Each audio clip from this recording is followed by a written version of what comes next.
Assalamualaikum warahmatullahi wabarakatuh. Halo teman-teman semuanya, kembali lagi bersama kita tim kelompok 5. Seperti yang teman-teman tahu, pada kesempatan sebelumnya kita sudah membahas tentang timeline pemahaman manusia tentang Tuhan.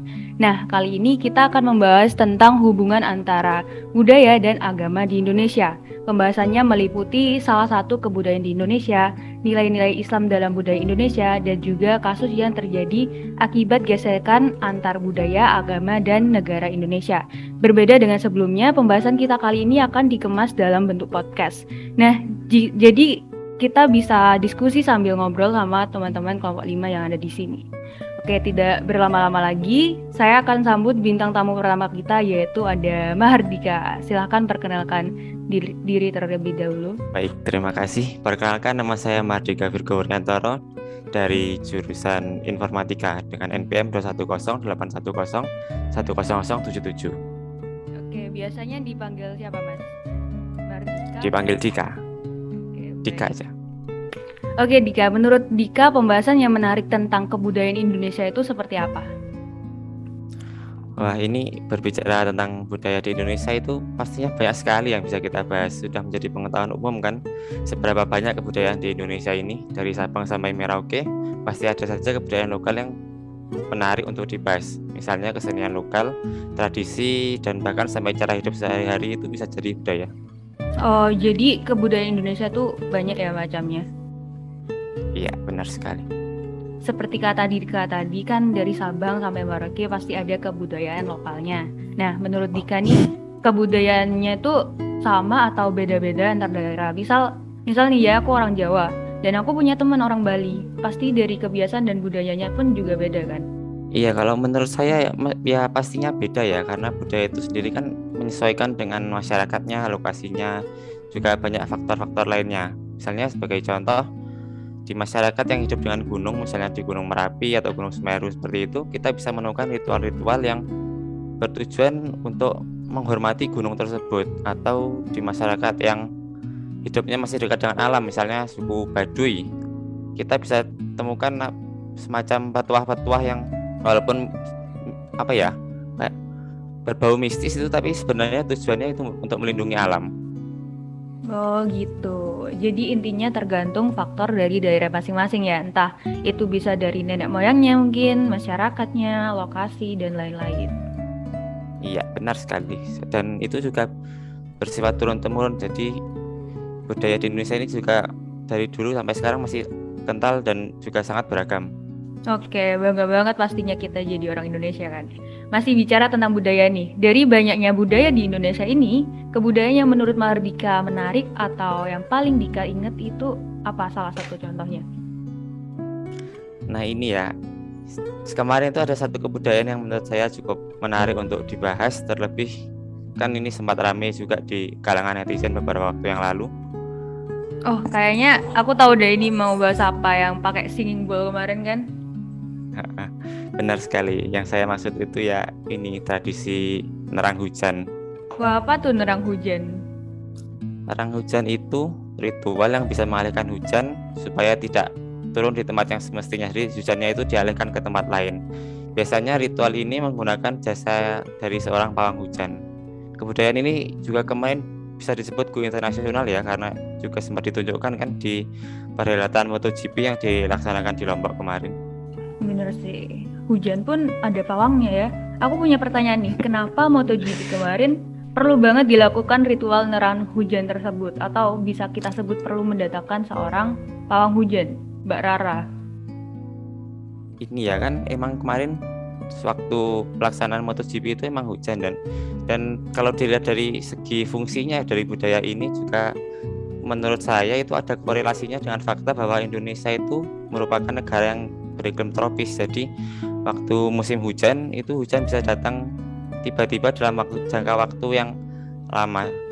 Jadi hal ini tentunya kan jadi masalah juga bagi masyarakat yang ingin berkegiatan yang bersifat outdoor begitu. Karena itu ya ini warga lokal itu jadi muncul tradisi atau ritual seperti ini sehingga memudahkan masyarakatnya sendiri untuk bisa berkegiatan di luar ruangan. Oh, jadi gitu. Bener juga sih. Eventnya pun juga internasional ya kalau kita lihat MotoGP. kemarin ada Marquez yang saya benar-benar ngefans, dan kalau nggak salah ada Mas Miguel Oliveira yang jadi pemenang.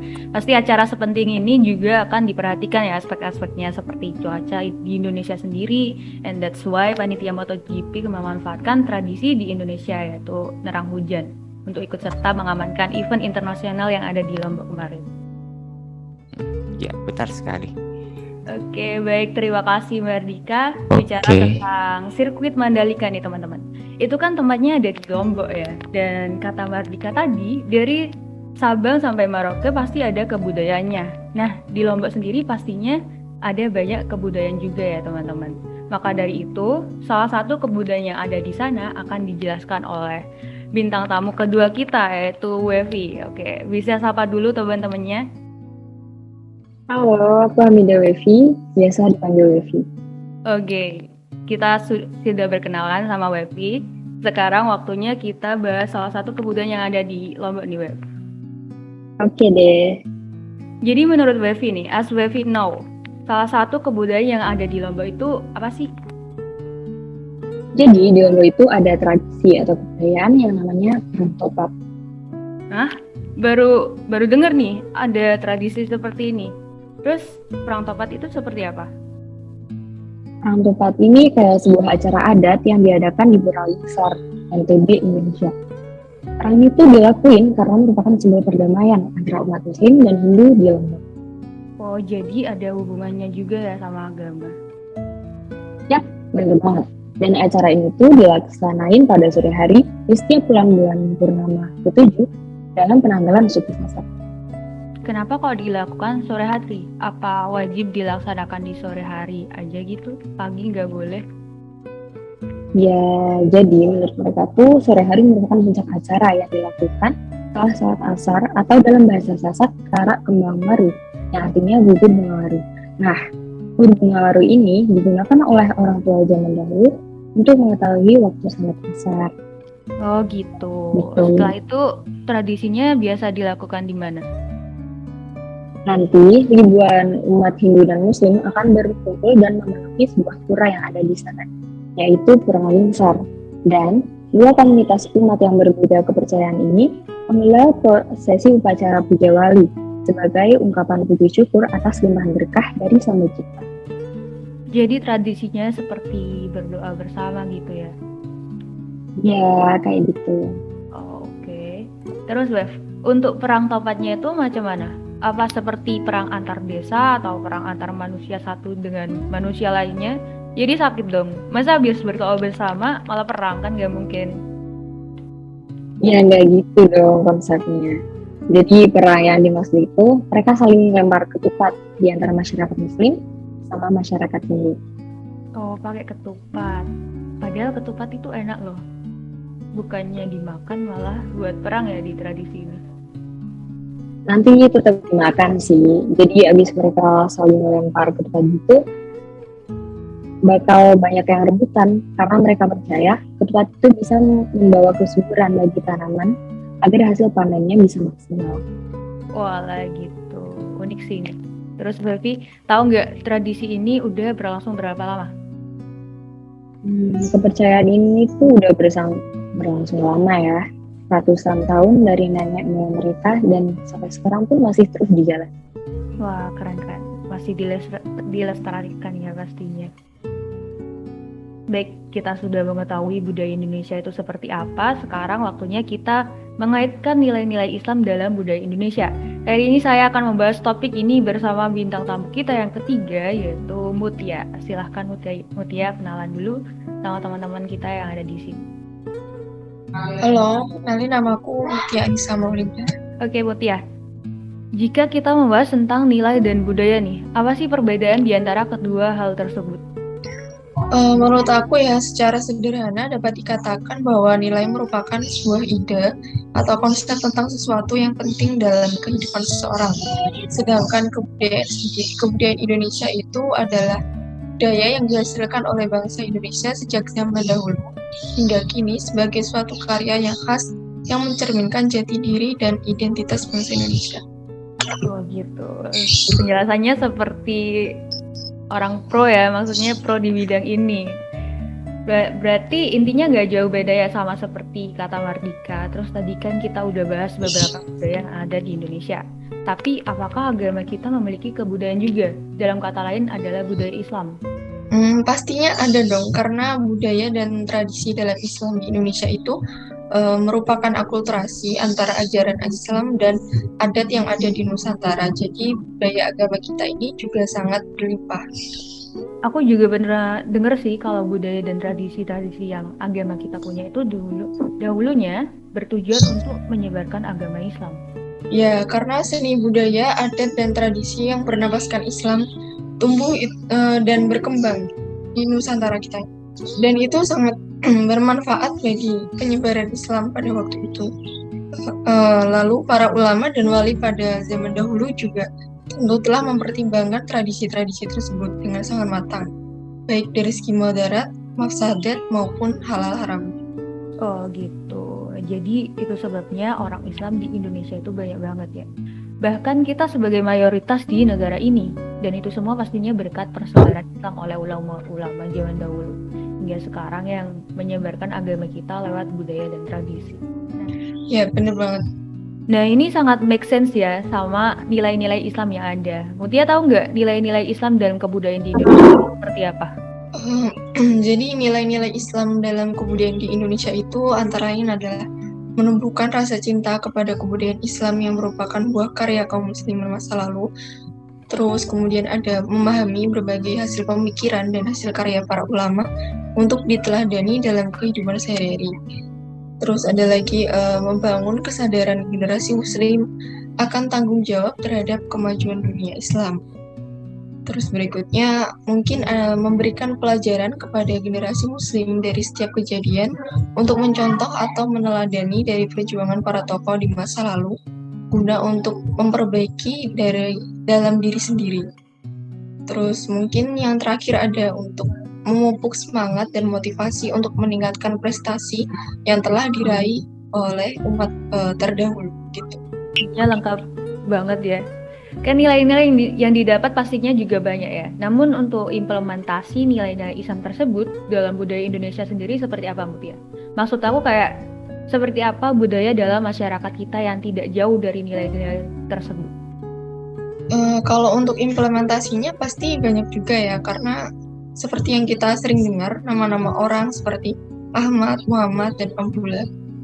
Oh iya, benar juga. Bintang tamu kita ini juga ada loh yang namanya termasuk implementasi nilai-nilai Islam. Ada Mas Abdul dan juga Mas Muhammad Rafli. Dan nggak cuma itu pastinya, dengan nilai-nilai Islam kita juga terbiasa menggunakan kosakata bahasa Arab seperti syukur, selamat, salam, kurban, dan sebagainya, yang sudah menjadi budaya kita untuk mengucapkan hal tersebut. Lalu kalau di daerah rumah teman-teman pasti juga ada namanya tahlilan, pengajian peringatan hari besar Islam, contohnya seperti Isra Mi'raj, kelahiran Nabi Muhammad, terus Nuzulul Quran, dan sekaten sebagai upacara untuk memperingati Maulid Nabi Muhammad SAW. Sekaten itu kayak mulut dan gitu ya. Kalau di daerah aku namanya. Nah, jadi implementasi dari nilai-nilai budaya Islam sama banyaknya ya dengan nilai-nilai kita sendiri. Tapi aku masih penasaran loh sama pawang hujan tadi, soalnya aku pernah dengar kalau dalam Islam pun ada sholat sunnah yang berhubungan dengan hujan.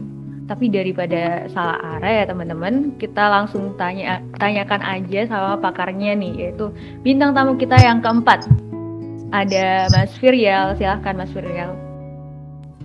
Halo, perkenalkan saya Viryal Sanabudi, saya dipanggil Viryal. Oke Viryal, gimana nih terkait budaya nerang hujan tapi yang versi Islam? Baik, berbicara tentang budaya nerang hujan yang berkaitan dengan cuaca, sebenarnya dalam Islam ada hal yang semacam dengan budaya tersebut, yakni sholat meminta hujan atau disebut sholat istisqa. Oh, sholat istiqo, aku juga pernah baca sih. Tapi menurut Viryal, secara definisi, apa sih sholat istiqo itu? Sholat istisqa adalah sholat yang biasanya dilakukan apabila dalam musim kemarau yang berlangsung secara berkepanjangan. Kalau untuk tata caranya gimana? Tata cara sholat meminta hujan mirip sama sholat id, termasuk jumlah takbir dan adanya khutbah setelah sholat. Salat istiqah juga merupakan salat sunnah akad dengan 2 rakaat. Oh gitu. Apa ini lebih ampuh daripada nerang hujan tadi, Mas Firyal? Enggak ada yang tahu ya, karena semua itu adalah kehendak Allah Subhanahu wa Ta'ala. Tapi perlu diingat pada Quran surat Nuh ayat 10 hingga 12, Allah berfirman yang artinya maka aku berkata kepada mereka, mohonlah ampunan kepada Tuhan, sungguh Dia Maha Pengampun. Niscaya Dia akan menurunkan hujan yang lebat dari langit kepadamu, dan Dia memperbanyak harta dan anak-anakmu, dan mengadakan kebun-kebun untukmu, dan mengadakan sungai-sungai untukmu. Wah, benar-benar. Semua memang tergantung kehendak Allah Subhanahu wa Ta'ala. Ya, jika Allah berkehendak maka jadilah. Baik, kalau kita bicara tentang contoh lain dari nilai-nilai Islam yang ada di negara kita, Firyal punya salah satu contoh nggak? Barangkali ingin berbagi cerita supaya kita semua juga saling belajar tentang keragaman yang kita punya. Ada. Saya punya salah satu contoh nilai Islam dalam budaya Indonesia, yakni wayang kulit. Oh, wayang kulit. Tapi setahu aku nih ya, wayang kulit kan ceritanya tentang pahlawan Mahabharata dan sejenisnya gitu. Iya benar. Memang sebelum Islam masuk ke Indonesia, umumnya cerita wayang yang populer adalah cerita kepahlawanan Mahabharata dan Ramayana. Namun saat Wali Songo mulai menyebarkan Islam di Indonesia, wayang kulit mulai disisipi nilai-nilai Islam agar Islam dapat berkembang lewat jalur kebudayaan. Contohnya, Sunan Kalijaga mengubah istilah senjata sakti kalimat bodoh menjadi kalimat syahadat dan menggambarkan Pandawa 5 gaya berislam dan sebagainya. Oh, jadi gitu, seperti kata Mutia tadi ya, bahwa para ulama-ulama zaman dahulu menyebarkan agama kita lewat budaya dan tradisi, termasuk yang disebutnya oleh Mas Firyal, yaitu budaya lewat wayang kulit. Baik, terima kasih Firyal. Cukup jelas ya teman-teman pembahasan tentang nilai-nilai Islam dalam budaya Indonesia. Sekarang kita beralih ke pembahasan yang lebih seru nih, yaitu tentang kasus-kasus yang terjadi akibat gesekan antar budaya, agama, dan negara Indonesia. Kita panggil bintang tamu kita berikutnya, ada Nana. Halo Nana. Halo semuanya, aku Nana Rodatul Fitri, biasa dipanggil Nana. Oke Nana, sekarang kita kan mau cerita tentang konflik di antara beragamnya budaya kita. Nana sendiri punya cerita nggak? Atau salah satu contoh dari kasus tersebut? Ada dong, aku mau berbagi cerita tentang salah satu contoh dari kasus keberagaman tersebut, yaitu konflik di Aceh Singkil. Kayaknya seru nih. Seperti apa itu, Nah? Jadi serangan Aceh Singkil ini terjadi pada 13 Oktober 2015 di Kabupaten Aceh Singkil, Provinsi Aceh, di mana satu gereja dibakar menyebabkan 1 orang tewas dan 4 orang luka-luka. Serangan tersebut melibatkan kurang lebih 600 orang. Akibat dari peristiwa tersebut, sekitar 1.900 orang Kristen Aceh mengungsi ke Sumatera Utara dan bermukim sementara di sana. Wah, seru banget sih ini. Tapi nggak mungkin dong kalau oknum-oknum tersebut membakar tanpa ada alasan yang jelas. Terus apa yang menjadi pemicunya? Serangan ini dipicu oleh peristiwa penyerangan rumah ibadah yang memprotes keberadaan 21 gereja yang tidak memiliki izin pendirian. Oh, jadi mereka nggak punya izin ya. Lalu awalnya gimana? Jadi awalnya warga yang mendukung pembongkaran gereja telah berdiskusi dengan pihak pemerintah daerah dan telah mencapai kesepakatan bahwa seluruh gereja yang tidak memiliki izin pendirian tersebut akan dibongkar pada hari Senin 19 Oktober 2015. Warga setempat yang tidak menerima hasil diskusi beranggapan bahwa perwakilan yang menolak rumah ibadah tanpa izin dalam diskusi tersebut adalah pelaku pembakaran gereja. Oh, jadi seperti itu. Terus apakah masalah ini berkelanjutan atau ada penyelesaiannya dari kedua belah pihak? Pastinya ada, karena negara kita kan cinta damai ya. Jadi penyelesaian dari konflik ini dilakukan pada Kamis 19 Mei 2016 berupa Komnas HAM mengadakan kegiatan konsultasi terkait dengan permasalahan pendirian dan penggunaan 21 gereja di Kabupaten Aceh Singkil, Provinsi Aceh. Terus hasilnya gimana? Nah, hasil dari penyelesaian konflik ini yaitu Bupati Aceh Singkil menetapkan 11 gereja yang sudah memperoleh rekomendasi dari Forum Kerukunan Umat Beragama atau FKUB dan kantor Kemenak Kabupaten Aceh Singkil untuk segera diterbitkan izin. Jadi kan tadi kata Nana hasil dari penyelesaian konflik ini yaitu bupatinya menetapkan 11 gereja yang sudah memperoleh rekomendasi ya biar damai gitu guys. Kita sebagai umat beragama tentunya harus saling rukun dan naati peraturan yang ada ya biar tidak terjadi kesalahpahaman seperti ini lagi. Ya, benar banget. Terima kasih Nana sudah mau berbagi cerita. Kita lanjut ke kasus berikutnya. Nah, teman-teman semua pasti pernah dengar tentang tragedi Jumat Club atau belum dengar? Jadi ini adalah salah satu kasus tentang pergesekan antara agama dan negara Indonesia. Langsung saja kita tanya-tanya kepada ahlinya yaitu Rafli. Silakan Rafli. Halo. Kenalkan, saya Muhammad Rafli Pratama. Biasa dipanggil Rafli. Oke, jadi gimana ceritanya, Rafli? Kok bisa hari Jumatnya itu sampai disebut Jumat Kelabu? Iya, jadi kejadian ini terjadi di tahun 1997 di Banjarmasin. Oh, udah lama ya? Iya, pada saat itu peristiwa kelam yang disebut Jumat Kelabu berawal ketika sebuah partai melakukan kampanye. Untuk pemilu, kampanye dilaksanakan di sebuah lapangan hingga terdapat sekelompok pemuda pendukung salah satu partai melakukan iring-iringan motor. Mereka beriringan motor dengan mengeber-ngeber motornya yang sangat berisik dan sangat mengganggu. Kampanye sih boleh-boleh aja ya, tapi kalau sampai mengganggu masyarakat lain tuh sangat membuat risih pastinya, apalagi dibelajarin. Ya, bener banget. Nah, waktu kejadian itu pas di hari Jumat yang dimana umat Muslim sedang melaksanakan sholat Jumat. Ini sih yang sulit. Di saat umat beribadah malah ada gangguan seperti itu. Dan seharusnya kita sebagai umat beragama tentunya harus saling toleransi ya. Habis itu Fli, kan lagi sholat Jumat nih dan ada gangguan seperti itu. Lalu apa yang terjadi? Nah, setelah sholat Jumat selesai, para jamaah nih beramai-ramai pergi ke kantor salah satu partai yang para pemuda sedang mengeber-ngeber di depan masjid tadi. Para jamaah ini sangat marah. Mereka merusak segala fasilitas dan juga membawa senjata, menghancurkan setiap rumah warga yang mereka lewati. Kok ngeri gini ya? Terus gimana? Iya, ngeri banget.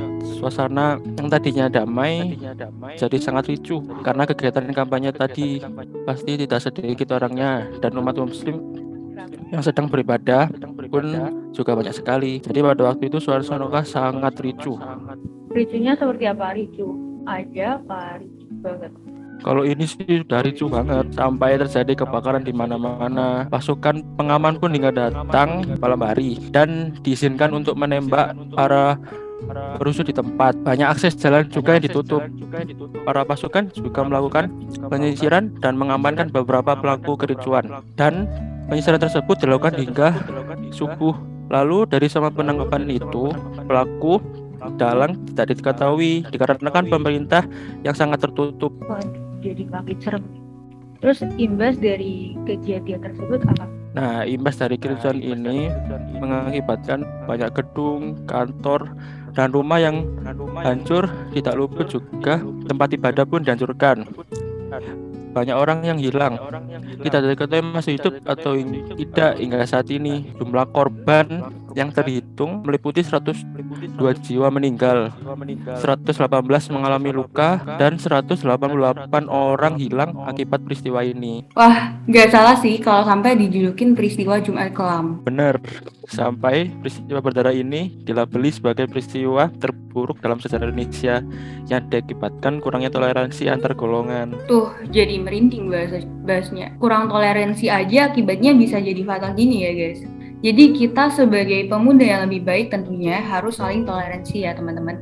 Saling menghormati dan tetap aman dan tentram, kalem gitu. Jangan sampai kejadian itu terulang kembali. Ya, betul banget. yang aman-aman aja lah ya.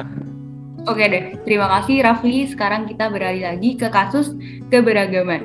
Kalau yang mau kita bahas ini adalah konflik antar suku yang akan dijelaskan oleh bintang tamu kita yang terakhir, yaitu Abdul. Halo Abdul. Halo Zara, sebelumnya perkenalkan nama saya Abdul Rahman Nuruddin, bisa dipanggil Abdul.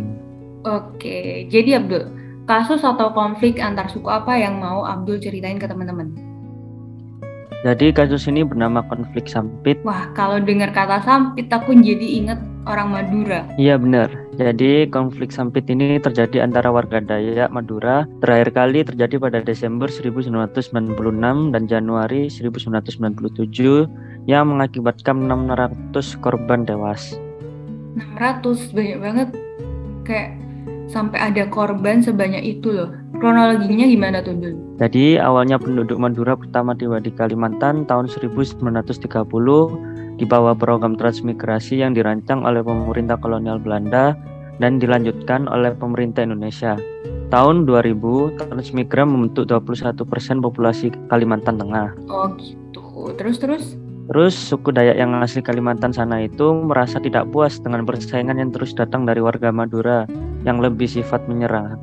Oh, jadi yang Madura itu malah ingin menjadi dominan gitu ya? Ya benar, dan hukum-hukum baru telah memungkinkan warga Madura memperoleh kontrol terhadap banyak industri komersial di provinsi ini, seperti perkayuan, penambangan, dan perkebunan. Profesor Usop dari Asosiasi Masyarakat Dayak pun mengklaim bahwa pembantian oleh suku Dayak dilaksanakan demi mempertahankan diri setelah beberapa anggota mereka diserang. Selain itu juga dipercakapkan bahwa seorang warga Dayak disiksa dan dibunuh oleh sekelompok warga Madura setelah sengketa judi di desa Karangpangi pada 17 Desember tahun 2000. Waduh, ngeri juga. Harusnya jadi tetangga baik, tapi ternyata nggak sesimpel itu ya. Terus Abdul, sebenarnya kan pasti ada tuh penyebab sebenarnya atau penyebab utama dari kasus yang berdarah ini. Jadi penyebab utama dalam sejarah Perang Sampit adalah karena perbedaan karakter antara suku Dayak dan Madura.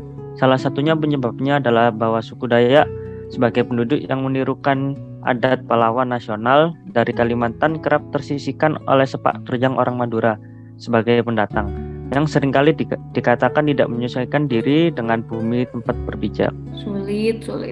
Terus, abis itu gimana? Habis itu suku Dayak jadi berulang kali harus berpindah tempat karena desakan para penebang kayu yang semakin masuk ke dalam hutan. Belum lagi adanya larangan untuk menambang di tanah asli mereka. Juga berbagai sektor perekonomian dan kehidupan yang dikuasai orang Madura. Dan juga lemahnya penegakan hukum terhadap orang Madura yang melakukan kejahatan terhadap orang Dayak sehingga terkesan berat sebelah. Wah, seperti diusir di rumah sendiri ya. Dan durasi konfliknya pun juga lama banget menurutku. Ya, karena tidak adanya pihak ketiga yang berusaha menjembatani dengan baik pada konflik kedua etnis ini. Itu juga turut memperburuk situasi. Terus juga ada bukti bahwa perekonomian dikuasai etnis Madura yang menjadi salah satu penyebab Perang Sampit. Bisa dilihat bahwa setelah mereka mengungsi, warga Sampit lainnya kesulitan mencari sembako karena toko-toko eceran tutup. Separah itu ya. Lalu apakah ini terus berkelanjutan sampai sekarang? Apa tidak ada satupun solusi pada saat itu? Ada kok. Jadi untuk menjaga kondisi semacam ini terulang kembali, Aliansi Masyarakat Adat Nusantara AMAN merekomendasikan untuk perlu mengadakan semacam perlindungan berdasarkan hukum terhadap komunitas etnis dari pemerintah daerah setempat. Dan saat ini Sampit dikenal sebagai kota yang damai, sejahtera, dan penduduk yang rukun. Wah, alhamdulillah kalau solusinya sangat merubah dan bermanfaat untuk perdamaian dari kedua belah pihak selanjutnya sampai sekarang. Lalu tidak sampai setahun setelah sejarah Perang Sampit terbongkar, para penduduk juga mulai berbenah. Warga Madura kembali berdatangan dan sejak itu Sampit mengalami perkembangan serta kemajuan besar di bidang ekonomi dan industri. Akhirnya ya setelah perang berdarah yang begitu lama, menurut Abdul apa nilai yang bisa kita dapat dari konflik Perang Sampit ini? Konflik Perang Sampit tentunya telah mengajarkan bahwa pertikaian antar warga apapun etnisnya hanya akan mendatangkan akibat berupa kekalahan kedua pihak dan tidak ada pemenang. Sebenarnya dari tragedi tersebut benar-benar Kembali lagi ya, kita sebagai masyarakat yang beragam itu sangat-sangat penting untuk saling toleransi dan menghormati satu sama lain. Itu aja sih menurutku kuncinya. Benar sekali, Zara. Oke teman-teman, kita udah belajar banyak banget hari ini, mulai dari keragaman budaya Indonesia, lalu hubungan nilai-nilai budaya dan agama kita, dan juga contoh kasus akibat pergeseran antar keragaman yang kita miliki. Dan pastinya udah aku dan para bintang tamu di sini sebut tadi, yaitu kunci dari semua ini adalah toleransi dan saling menghormati antar sesama manusia. Karena kalau kita melupakan itu semua juga bisa berakibat fatal. Dan pastinya sebagai kebanggaan juga bisa menjadi orang Indonesia yang mempunyai banyak keragaman, kita juga perlu melestarikan dan menerapkannya termasuk budaya dalam nilai-nilai Islam juga.